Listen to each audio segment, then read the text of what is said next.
Bonjour à toutes et à tous, nous sommes le jeudi 9 janvier.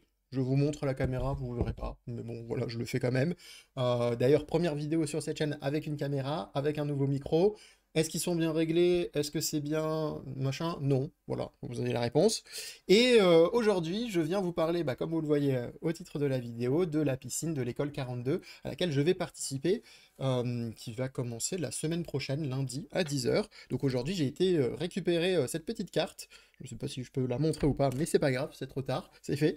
Et du coup, on va commencer. Alors, avant de vous parler de l'école, enfin de la piscine de l'école 42, je vais vous parler justement de l'école 42 si vous ne connaissez pas du tout. Très brièvement, hein, je vais vous en parler. C'est une école un petit peu particulière parce que c'est une école d'informatique qui est totalement gratuite, qui a été fondée entre autres par Xavier Niel. Je pense que j'ai pas besoin de le présenter, le fondateur d'Iliade, de Free, milliardaire français, qui fait beaucoup rire sur les réseaux sociaux, etc., etc., beaucoup d'histoires sur lui, et qui a été fondé aussi à l'époque, alors il ne fait plus partie du projet, par Nicolas Sadirac. Alors pourquoi je parle quand même de cette personne-là, même si, de ce que j'ai compris, ça s'est plutôt mal terminé, hein, disons, avec lui, mais bon, ça me concerne pas, je m'en fous. J'en parle parce que c'est Nicolas Sadirac, c'est le cofondateur de Epitech. Et à Epitech, ils ont aussi une piscine. Et c'est déjà un concept qui vient, en fait, en réalité, d'une autre école qui s'appelle Epita. Donc en gros, même si certaines choses que je vais vous raconter sur l'école 42 vont vous surprendre, en soi, ce sont des choses qui existent déjà depuis longtemps, qu'on sait que ça marche, et qu'il y a juste eu des petites évolutions entre chaque projet d'école comme ça. Donc pourquoi elle est un petit peu particulière, cette école? C'est tout simplement parce que, déjà, elle est gratuite, et en plus, il n'y a pas de professeur. Alors là, vous vous dites déjà, une école sans professeur, si vous en avez jamais entendu parler, vous vous dites, c'est pas, c'est bizarre. Et je comprends totalement, mais ne vous inquiétez pas. En gros, l'idée, c'est que les étudiants ici doivent rendre des projets, et ces projets vont être évalués pardon, en peer-to-peer, donc par vos pairs, c'est-à-dire par d'autres étudiants qui vont devoir vérifier votre code, qui vont vous poser des questions sur votre code, qui vont vérifier que tout fonctionne comme c'est demandé à la base, et en fonction, potentiellement, si c'est bon, ça passe, si c'est pas bon, vous avez zéro. Euh, Ça peut vous paraître bizarre, mais ne vous inquiétez pas, c'est une école qui existe depuis plus de 10 ans. Il y a donc du coup beaucoup d'historique. Aujourd'hui, il y a même plus d'une cinquantaine d'écoles 42, ou avec un nom un petit peu différent en fonction des pays, mais qui fonctionnent sur le même principe. Donc sur ces 10 dernières années, on a énormément de retours, et on voit bien que les gens arrivent à s'intégrer après dans le monde professionnel. Bien entendu, c'est parce que c'est dans le monde de l'informatique. Ça ne marche pas avec la médecine, le droit, l'histoire, les sciences sociales ou je ne sais quoi d'autre. C'est propre au milieu informatique où ce genre de système peut fonctionner. Bon, il y a de grandes chances que si vous regardez cette vidéo, vous connaissiez, mais au moins maintenant on a parlé de l'école 42. Maintenant, quand même, il y a une chose particulière à savoir, c'est qu'il y a trois étapes pour pouvoir rentrer dans l'école 42. Donc la première, c'est un test en ligne, la deuxième, c'est le check-in, et la troisième, c'est la piscine. C'est d'affilée, hein, entre guillemets. Le test en ligne, en fait, c'est un test, il y a deux petits jeux à faire en ligne. Il y a un petit jeu, en gros, de mémoire qui dure, je sais pas, 5-10 minutes, même pas. Et il y a un jeu d'algorithmie. Alors, attention, je sais que le nom peut faire peur, mais en gros, c'est un test plutôt de logique, si vous voulez, où, qui dure 2 heures, donc.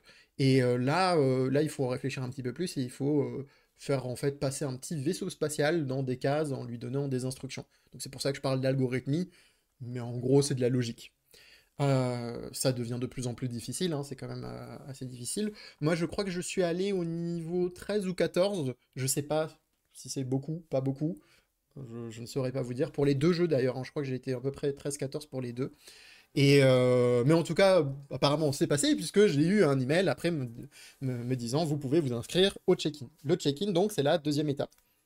Cette deuxième étape, elle est assez simple. C'est juste une présentation de l'école. C'est vous allez sur place. C'est un genre d'amphi, on va dire, et on vous présente l'école, et vous avez même des étudiants à un moment donné qui vous font visiter l'école, et vous pouvez leur poser des questions. Donc c'est juste ça, et une fois que vous avez validé le check-in physiquement sur place, quand vous êtes déplacé, et bien à partir de là, vous pouvez vous inscrire pour la piscine. Et la piscine, c'est l'étape la plus difficile pour le coup. C'est là où le challenge commence vraiment. En gros, dans l'idée, c'est un mois de programmation et de challenge, d'exercice, d'examen, de travail en groupe à réaliser. Mais vous inquiétez pas, là j'ai réalisé une petite explication que vous allez voir tout de suite. Donc toutes les informations que je vais vous donner là, c'est les informations que j'ai pu glaner sur les différentes vidéos YouTube, sur des blogs, sur le check-in qu'il y a eu à l'école et plein de choses comme ça. Donc apprendre avec, en tout cas, pas pour argent comptant parce que je ne sais pas encore et potentiellement bah, je vais apporter quelques petites corrections à ça au fur et à mesure des vidéos parce que je découvrirai que les choses ont peut-être changé, évolué, etc., etc. Donc déjà, premièrement, ça concerne là sur notre calendrier que du 13 janvier jusqu'au 7 février. Donc déjà, il y a 2 jours à la fin, là, le 8 et le 9, on ne les prend pas en compte. Maintenant, comment ça se passe tout au long? On a déjà du lundi au jeudi inclus, toutes les semaines, ce qu'on appelle les days. Et c'est là où déjà les problèmes commencent. En fait, les days, qu'est-ce que c'est? C'est des séries d'exercices. Alors là, la quantité d'exercices apparemment varie d'un jour à l'autre et la difficulté augmente progressivement d'un jour à l'autre. Mais même dans un seul même jour, imaginons le 13, le lundi 13, qui sera le jour 00, puisqu'en informatique, n'oublions pas, on commence à compter par 0, et ben, même à l'intérieur, la série d'exercices qu'il y a, qui sont présents, sont de plus en plus difficiles. Les problèmes commencent là parce que en fait, il faut essayer de valider le plus de days possible avec le meilleur score possible. Et vous êtes obligé de faire ça parce que vous êtes obligé, par exemple, de valider le jour 00, donc le lundi 13, au minimum. Alors, je ne sais pas si c'est minimum ou plus, il faut faire plus, je ne sais pas, mais apparemment, il faut avoir au moins 50% ou plus. Ça, je ne sais pas, je vous donnerai plus de détails quand j'en aurai. Donc, il faut avoir 50% ou plus des exercices faits, corrigés et validés. Et seulement là, par exemple, vous pouvez, le 14, le mardi 14, si vous avez 50% des exercices du jour d'avant validés, imaginons, vous pouvez demander la correction pour valider le jour du 14. Et c'est là où ça se complique parce que j'imagine qu'au tout début, ça va être relativement facile. Donc potentiellement, tout va être fait en une journée.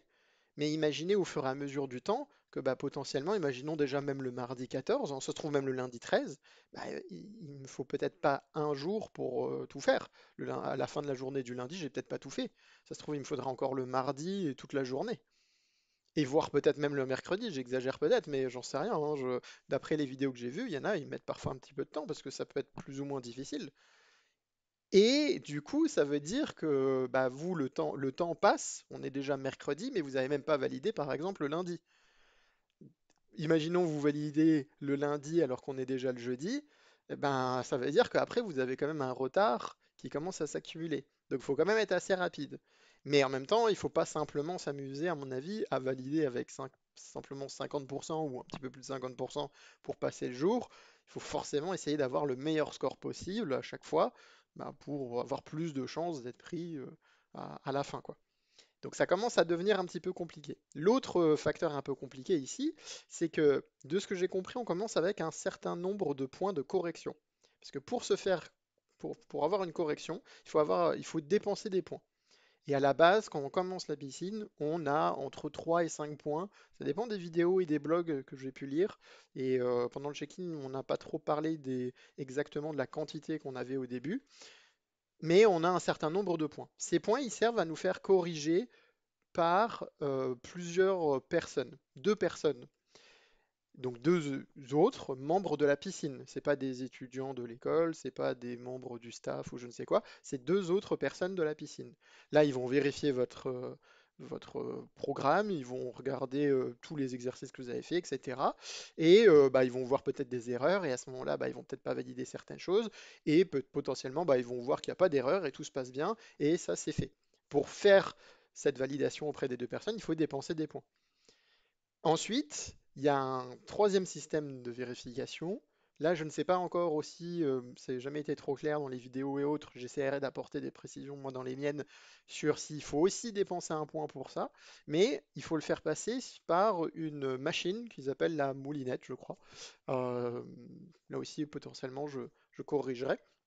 Et cette moulinette, là, pour le coup, c'est quelque chose d'automatique, hein. C'est un robot qui va tester votre programme, regarder s'il est écrit comme il souhaite, parce que potentiellement, apparemment, il y a beaucoup d'histoires que cette moulinette est très très exigeante et très très dure. Un espace en trop, c'est peut-être fini. Et du coup, bah là, même si vous aviez deux personnes qui vous ont validé, si la moulinette ne valide pas, c'est mort. Alors, pas tout à fait, parce que comment ça marche? En gros, imaginons que vous aviez 10 exercices. Le premier, le zéro, parce que là aussi on compte aussi par zéro même les exercices, hein, c'est 0, 1, 2, 3, 4, 5, etc. Le zéro est très bon, il est passé par la moulinette, etc. Le numéro un, qui est donc le deuxième exercice, passe. Par contre, le 2, qui est le troisième exercice, bah là, il passe pas. Il y a une erreur, une faute de frappe, une ligne, et vos deux correcteurs avant n'avaient pas vu cette erreur-là, ou ne savaient même pas que c'était possible que ça fasse une erreur là, etc. Et bien du coup, la moulinette, elle va quand même vous donner des points, mais elle va vous donner les points que de l'exercice 0, 1 et 2, et pas le 3, ou peu importe, celui que vous n'avez pas validé. Donc au lieu d'avoir peut-être sur 10 exercices, bah, peut-être que tout le reste est juste, hein, mais même s'il y a une erreur au numéro 3, bah, ça s'arrête au 3 et ça valide que ce précédemment fait. Donc ça peut être compliqué. Et du coup, la question c'est comment on peut gagner des points. Et c'est là où c'est très intéressant, et c'est encore une fois là où on voit aussi tout ce qui est peer-to-peer learning. Pour avoir des points, il faut corriger d'autres personnes. Il faut se proposer à la correction et à d'autres personnes que vous allez corriger. Ce qui apparemment, de ce que j'avais vu au check-in, quand j'ai pu parler à l'étudiant qui avait fait la piscine, m'a dit c'était super parce que parfois en faisant des corrections, il apprenait de nouvelles choses qui l'aidaient lui-même pour les exercices qu'il était en train de faire. Donc, ça peut être sympa. Et ça vous fait gagner des points pour vous aussi valider les choses. Donc, l'aspect communauté et peer-to-peer learning pour survivre ensemble, c'est pas mal. Mais malheureusement, ça ne s'arrête pas ici, hein. Il y a d'autres jours. Tous les vendredis, donc tous les vendredis, il y a un examen. Et vous voyez que j'ai mis un en rouge. Alors, les trois premiers qui sont en vert, c'est des examens de 4 heures. Donc c'est l'après-midi de 14 à 18, je crois, quelque chose comme ça. Et là, pour le coup, c'est très différent de l'ambiance, on va dire, en journée, pendant les days, parce que là, vous ne pouvez pas parler à vos voisins, vous ne pouvez pas vous aider d'Internet, parce que vous n'avez pas Internet, vous ne pouvez pas vous aider de vos notes. En gros, concrètement, vous êtes vous tout seul devant un terminal, et potentiellement la meilleure chose que vous avez, bah, c'est un manuel qui est implémenté directement dans le terminal, etc. Et ça, on pourra en revenir là-dessus, mais je vous expliquerai. Mais en gros, c'est tout. Vous êtes tout seul, quoi. Et donc, du coup, là, apparemment, c'est la chose très importante. C'est que techniquement, ces examens ne sont pas obligatoires. Mais bon, si vous voulez rentrer dans l'école, vous allez tous les faire. Il faut s'inscrire et apparemment il y a deux endroits où s'inscrire. J'en sais pas plus encore pour le moment, mais je sais qu'il y a deux endroits où s'inscrire.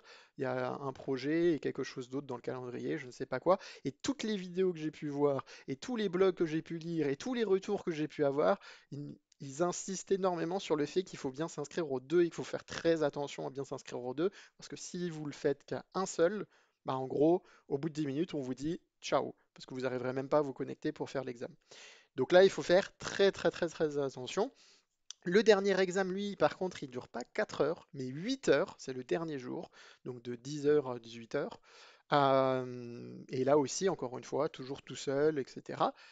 Et c'est là aussi où l'interaction entre les days et les examens font que ça devient une épreuve de plus en plus difficile. Parce que comme je vous ai dit, bah, chaque jour qui avance, si vous n'avez pas fini les days en question, bah, vous êtes un peu en retard et le temps ne s'arrête pas, lui. Mais le problème, c'est surtout que les examens du vendredi, ils abordent des notions des jours d'avant, que vous avez vu dans les exercices d'avant. Donc potentiellement, si on prend la première semaine, si vous êtes, on est le vendredi, mais vous êtes seulement, vous avez validé le lundi 13, le mardi 14, le mercredi 15, mais que c'est tout, et encore, vous n'avez même pas peut-être validé le mercredi 15, bah, le problème, c'est que dans l'examen du vendredi, il y a peut-être des notions du jeudi. Alors, la première semaine est un mauvais exemple parce qu'apparemment les deux premiers jours, le 13-14, ne sont pas dans l'examen parce que c'est des jours de shell et pas de C, mais ça aussi on en reparlera. Euh, donc du coup, là, ça devient compliqué parce que ça veut dire qu'il faut être quand même assez rapide pour valider des choses pour l'examen Et il faut faire attention, mais en même temps, bon, bah, c'est pas si facile que ça, c'est plus facile à dire qu'à faire. Ensuite, les week-ends, vous noterez que j'ai rien mis pour le moment, mais ne vous inquiétez pas, vous n'allez pas vous ennuyer. Il y a ce qu'on appelle les rushs. Là, pour le coup, en gros, c'est un travail en équipe une équipe qui est faite automatiquement, vous choisissez pas. Vous êtes à 3, 4, ça dépend apparemment. Et on vous donne un projet donc le vendredi soir et vous devez le rendre le dimanche soir. Vous êtes 3. Là, c'est une manière très différente de corriger pour le coup. Parce que ce ne sera pas en peer-to-peer, c'est-à-dire que ce ne sera pas des autres membres de la piscine qui vont vous corriger. Ce sera soit des étudiants, soit des membres du staff. Je pense que ce sera plus souvent des étudiants, de ce que j'ai compris, mais bon, voilà. Et, et du coup, pour la correction, ça se fait pas le dimanche soir, ça se fait à un moment donné pendant la semaine. Et vous et vos collègues avec qui vous avez travaillé pendant le week-end, vous allez passer à un genre d'oral. Et le système de notes est très particulier. C'est même si vous avez réussi, on va dire, le programme, ce qui déjà apparemment est très difficile parce que la plupart des gens ont zéro pendant ces rushs globalement. Mais si, même si vous arrivez à faire un bon programme, ce qui est déjà un challenge, eh bien en fait, la difficulté, c'est que ils vont juger la personne qui sait le moins de choses. Donc imaginons que vous êtes trois, qu'il y a deux monstres qui savent tout faire, qui connaissent tout, et le troisième qui ne connaît rien et qui n'a rien compris au projet parce que les deux autres ne lui ont peut-être pas expliqué, ou alors, peut-être qu'il n'a pas joué le jeu aussi, ou peu importe, peut-être qu'il n'a rien fait, peut-être qu'il n'était même pas là, je sais pas. Et bien, ce sera sur lui que la note va être établie. C'est sur celui qui connaît le moins de choses. Ce qui rend le challenge encore plus difficile, parce que déjà, ça, à mon avis, ça doit être quelque chose d'assez difficile à faire, à produire en tout cas. Et si vous le faites bien, malgré ça, bah, potentiellement, vous n'avez pas tous les points, en tout cas, pour ça. Comme j'ai dit, des retours que j'ai vus, entendus, lus, etc. Globalement, tout le monde a tout le temps zéro. Mais c'est pas le plus important. C'est pas grave d'avoir zéro. De toute façon, vous aurez peut-être zéro même aux examens, hein. C'est pas très grave parce que, en fait, apparemment, ce qui est important, c'est surtout le commentaire qui va avec. S'il n'y a pas de commentaire, si c'est juste, ou alors si c'est un mauvais commentaire, genre ils ont rien foutu, ou c'est n'importe quoi, ou je sais pas quoi, bon là c'est un petit peu chaud. Si c'est un commentaire, bah ils ont essayé, ils ont trouvé le fonctionnement, mais ils n'ont pas pensé à telle chose, ou alors ils ont peut-être pas très bien saisi telle chose. Bon bah ça va, c'est déjà un peu mieux. Et enfin, il y a quelque chose d'autre qui est optionnel. euh, c'est aussi un projet comme un style de rush qui se passe uniquement dans la dernière semaine. Et pour le coup, là, c'est vous qui choisissez d'y participer ou pas. C'est vraiment optionnel. C'est pour apparemment les meilleurs. Parce que pour réussir ça, c'est très très dur. En tout cas, des rares retours que j'en ai eu parce que j'ai l'impression qu'il y a peu de gens qui s'y essayent. Et là, comme je disais, donc à l'inverse d'un rush, c'est un projet de groupe où vous choisissez vos membres d'équipe, deux ou trois personnes. Là aussi, c'est pas très clair sur le nombre, ni sur quand il faut le rendre, etc. Mais apparemment, il y a plus de temps. Et là, c'est totalement optionnel, mais c'est très difficile. Apparemment, c'est vraiment hardcore. Surtout que, bah, en fait, la suite, enfin les jours, les days que j'ai mis en carré bleu, donc le 3, 4, 5, 6, bah, eux continuent de se dérouler, hein. Donc en gros, vous devez faire votre projet de groupe plus les days. Et à mon avis, c'est pour ça que les gens le font pas trop, parce qu'ils savent qu'il y a l'examen final. Et l'examen final, lui, il comporte sur tout ce qu'il y a eu jusqu'à présent dans la piscine. Et une fois que vous avez fait vos 8 heures d'examen le 7 février, comme normalement je vais le faire, eh bien tout se passera bien, vous aurez terminé et puis vous aurez la réponse peut-être quelques semaines plus tard, quelques mois plus tard, je ne sais pas, le délai, de dire est-ce que vous êtes pris ou pas à dans cette école directement. Et c'est en tout cas, j'espère que ça vous explique bien que le nom de la piscine, c'est parce qu'en fait, on essaye de vous noyer dans les informations, dans le travail, dans le contenu à faire. Et là, bah là on le voit bien quand même avec tous les jours encadrés, qu'il n'y a pas une minute à perdre, entre guillemets, et bon courage, bonne chance. Voilà, maintenant vous savez un petit peu plus sur la piscine et sur ce qui va m'attendre, hein, puisque ça commence lundi. Et je voulais prendre juste un tout petit peu de temps pour parler de mon background, parce qu'il existe déjà beaucoup de vidéos sur l'école 42, des très bonnes vidéos d'ailleurs. Un jour, je vous en reparlerai, je vous mettrai des liens vers celles qui sont vraiment bien, pour le coup, que j'ai beaucoup aimé en tout cas. Euh, et, euh, et en fait, il y a quelque chose de très important qu'il faut quand même préciser, c'est qu'on vient tous, globalement, d'un endroit différent dans notre vie, de formations différentes, on a fait des choses différentes, etc. Il y en a, ils savent déjà coder avant de venir à la piscine, il y en a, ils ne savent pas coder du tout, il y en a, ils savent un petit peu, il y en a, ils en ont déjà fait parce qu'ils ont déjà étudié dans le milieu, il y en a d'autres, vraiment, c'est de la découverte. Et en fait, en réalité, c'est, je trouve, très important d'en parler quand on fait ce genre de vidéo-là, parce que ça change totalement le point de vue que vous pouvez en avoir sur bah, ce que vous allez vivre pendant ce mois entier de piscine qui va être assez chargé. Donc globalement, quelques mots sur moi si vous n'avez jamais regardé des vidéos sur cette chaîne. Euh, un petit peu la thématique c'est la cybersécurité et moi je suis quelqu'un qui est intéressé par la cybersécurité. Mais je ne suis pas dans ce milieu-là actuellement et, euh, et en gros il faut savoir que moi de base je faisais plus de la finance de marché pour être plus précis on va dire. Et j'ai travaillé dans la finance de marché pendant 8 ans. Donc j'ai 30 ans actuellement en gros. Donc pendant presque 7-8 ans en gros j'ai travaillé dans la finance de marché. Euh, je m'étais intéressé déjà à tout ce qui était programmation, etc. pendant mes études, mais je n'avais jamais trop mis de temps là-dessus, malheureusement. L'idée, c'était que après justement mes études de finance de marché, j'apprenne un peu plus l'informatique, peut-être une formation en plus, on va dire, et comme ça, je pouvais mélanger les deux et travailler dans la finance de marché, mais dans l'informatique. Il s'est trouvé que je n'ai jamais fait ça, pour plein de raisons différentes. Bah, déjà de la fatigue, j'en avais un peu marre. Euh, un pro- J'avais besoin d'argent concrètement, hein, à un moment donné être étudiant c'est bien mais faut gagner sa vie et parce que j'avais un prêt à l'époque, un prêt étudiant à rembourser quand même qui allait arriver dans pas si longtemps que ça, et au-delà de ça j'ai eu aussi des opportunités de travail intéressantes. Bon bah du coup j'ai suivi le flow on va dire, et je me suis laissé emporter là-dedans, donc pendant quasiment ouais 7-8 ans presque, à peu de choses près. À partir de là, en fait, il y a quelques années de ça déjà, j'ai réfléchi à me dire, bon, bah, je sais que c'est pas quelque chose que je ferai toute ma vie. Donc il faut que je trouve quelque chose d'autre, et en plus, bon, ça commençait à me saouler entre nous, hein. Euh, et du coup, bah, j'ai fait plein de recherches, il s'est passé plein de choses, j'ai essayé plein de choses différentes, et je suis tombé un peu par hasard, entre guillemets par hasard, dans la cybersécurité. Un jour, je vous raconterai sûrement dans une vidéo le pourquoi du comment j'en suis arrivé là, mais c'est pas le sujet d'aujourd'hui. Donc du coup, pourquoi je vous parle de tout ça? Parce qu'en fait, je vous parle de tout ça parce qu'il s'est trouvé que là, actuellement, en 2025, j'ai une opportunité, c'est-à-dire que j'ai le temps pour pouvoir participer à la piscine et pour pouvoir essayer de rentrer dans l'école 42. Mais en soi, pour moi, déjà, premier point, c'est un plus. C'est pas très grave si j'y arrive pas. J'ai pas ce stress de me dire si je suis pas prêt à l'école 42, putain, c'est la merde, etc. Non, c'est pas que je m'en fous, parce que j'aimerais beaucoup être pris quand même, puisque l'école 42 a un parcours cybersécurité après le tronc commun qui a l'air vraiment très intéressant pour m'être renseigné dessus. Euh, Encore des informations plus ou moins récentes, mais qui datent de moins d'un an. J'ai vu qu'il y a, en gros, il y a des cours sur l'exploitation de binaire, le hacking, même si j'aime pas beaucoup ce terme-là, mais vous comprenez.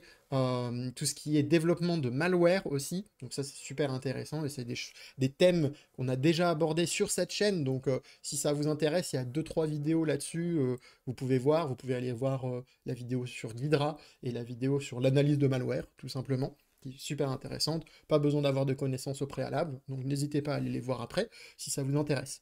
Euh, donc du coup, si je peux rentrer dans l'école 42, tant mieux. Si je ne peux pas, c'était pas dans mes plans de base. Donc disons que c'est pas trop grave. Ce sera dommage, mais bon, c'est la vie. Ensuite, deuxième chose très importante, c'est que je connais déjà le C et le shell. Le pourquoi et comment, en fait, tout simplement quand vous intéressez un peu à de la cybersécurité, ce genre de choses, et moi ça fait déjà presque 2 ans que je me forme à côté du travail que je réalisais, qui n'avait rien à voir, hein, du coup, et ben du coup vous êtes obligé d'un petit peu d'utiliser Linux, donc du coup je sais déjà utiliser le terminal de commande, faire des choses dessus. Bon après ça a ses limites, mais au moins je sais l'utiliser et je sais aussi où chercher les informations. Donc déjà ça j'ai une petite facilité là-dessus. Et enfin, le C, je connais déjà parce que vous le verrez sur cette chaîne, si vous regardez d'autres vidéos, on fait beaucoup de CTF, d'exercices de cybersécurité, si vous voulez, de reverse engineering entre autres, et d'exploitation de binaire aussi, même si toutes les vidéos sont pas encore sorties, mais peu importe. Donc du coup, ça, tout de suite, quand on fait ce genre de choses, bah, on est un petit peu obligé d'apprendre le C. Donc du coup, je connais déjà pas trop mal le C. J'ai déjà fait même un petit guide de survie en C sur mon GitHub. Vous retrouverez le lien en description. Et du coup, bah, il y a déjà pas mal de petites choses que je connais. Donc je trouve que c'était important, voilà, de prendre quelques minutes pour vous en parler, parce que forcément, mon point de vue sur tout ce qui va se passer là dans les prochains jours, bah, en soi, il faut prendre ça en compte, parce que quelqu'un d'autre qui ferait les mêmes vidéos que moi, mais qui a pas du tout le même background que moi, ou qui a jamais touché à Linux, jamais touché au langage de programmation C, et ben du coup là, ça va être très différent, son expérience, ça va être super intéressant, hein, allez voir les différentes vidéos là-dessus, mais du coup ça va être vraiment une vision des choses très différente là-dessus, donc je préférais le préciser. Donc voilà, là c'est la fin de cette petite vidéo d'introduction, puisqu'au final c'est l'introduction à la piscine. Est-ce que je vais réussir? Est-ce que je vais pas réussir? Est-ce que je vais aimer d'ailleurs? Parce que ça se trouve je vais détester. Est-ce que je vais être pris? Est-ce que je vais pouvoir continuer l'école après? Ça va être aussi tout un sujet si j'y arrive. Est-ce que je vais me faire poignarder à mort parce que j'ai mal déclaré une variable? On ne sait pas. Le seul moyen de le savoir, et ben en fait vous le savez déjà, c'est de vous abonner, de mettre un petit like à la vidéo et de regarder les prochaines vidéos. Merci beaucoup et à bientôt.